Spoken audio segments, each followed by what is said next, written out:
सजनपुरी ग्रामपंचायतीतील भ्रष्टाचाराविरोधात ग्रामस्थांनी उपविभागीय कार्यालयावर धडक दिली.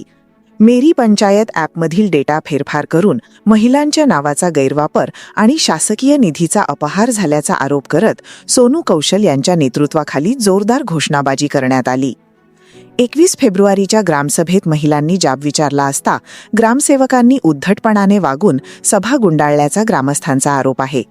शिवजयंती साजरी न करणे आणि 50 वर्षांपासून गरजू घरकुलापासून वंचित असताना केवळ सदस्यांच्या नातेवाईकांनाच लाभ देणे असे गंभीर आरोपही करण्यात आले. या अन्यायाविरुद्ध आवाज उठवल्याने सरपंचाच्या मुलाने सोनू कौशल यांना जीवे मारण्याची धमकी दिल्याने खळबळ उडाली आहे. आता प्रशासन काय कारवाई करते याकडे सर्वांचे लक्ष लागले आहे. अधिक अपडेट्ससाठी दिव्य वऱ्हाड न्यूज पाहत रहा. विद्या ज्ञानेश्वरात मी ग्रामसेवक सभामध्ये गेली होती. तिथं मी माझे प्रश्न मांडले की माझं नाव पाणी पुरवठा फाउंडेशन मध्ये 50,000चं काहीतरी नाव आहे माझं पेपरामध्ये. तर मी विचारपूस केली, जसं सभामध्ये गेली की बा माझं नाव कसं काय टाकलं तुम्ही, मला न विचारता, मला काही माहिती नाही, मला माझं नाव कसं काय आलं, मला माझ्या प्रश्नाची मला उत्तर द्या.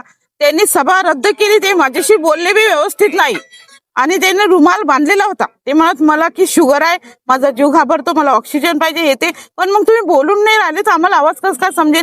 आणि विनाकारण ती कशी करू राहिले होते की मी लेखी मागतो तोपर्यंत मी उत्तर देत नाही.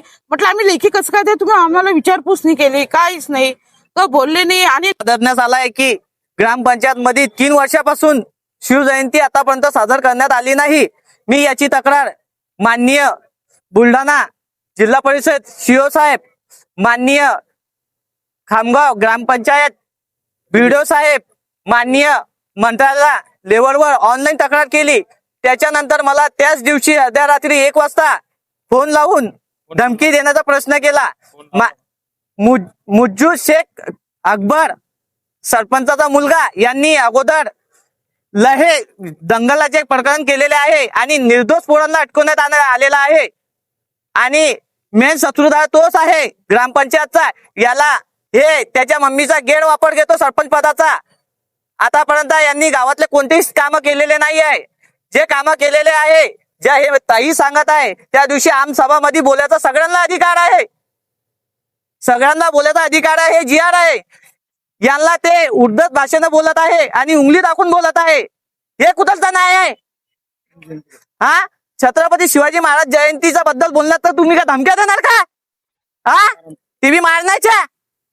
हा, माझी मागणी एवढीच आहे की त्याच्या मम्मीला निलंबित करण्यात यावे सरपंच पदातून आणि जे ग्रामसेवक आहे त्यांना पण निलंबित करण्यात यावे. आणि नागरिकाचे जे प्रश्न आहे, आमच्या अडचणी आहे ते पूर्ण करावे. ग्रामपंचायतामध्ये लोकांच्या घरकुल जे आलेले आहे ते पण पूर्ण करण्यात यावे. काही असं आढळलं आहे की बा एकतर्फा कारवाई चालू आहे की बा ग्रामपंचायत मध्ये घरकुल येतात माहिती ना, ज्यांना घर नाही, राहायची व्यवस्था नाही, त्यांच्या घरकुल घेण्यात येत नाही. दुसऱ्याचे नाव घेण्यात येतात.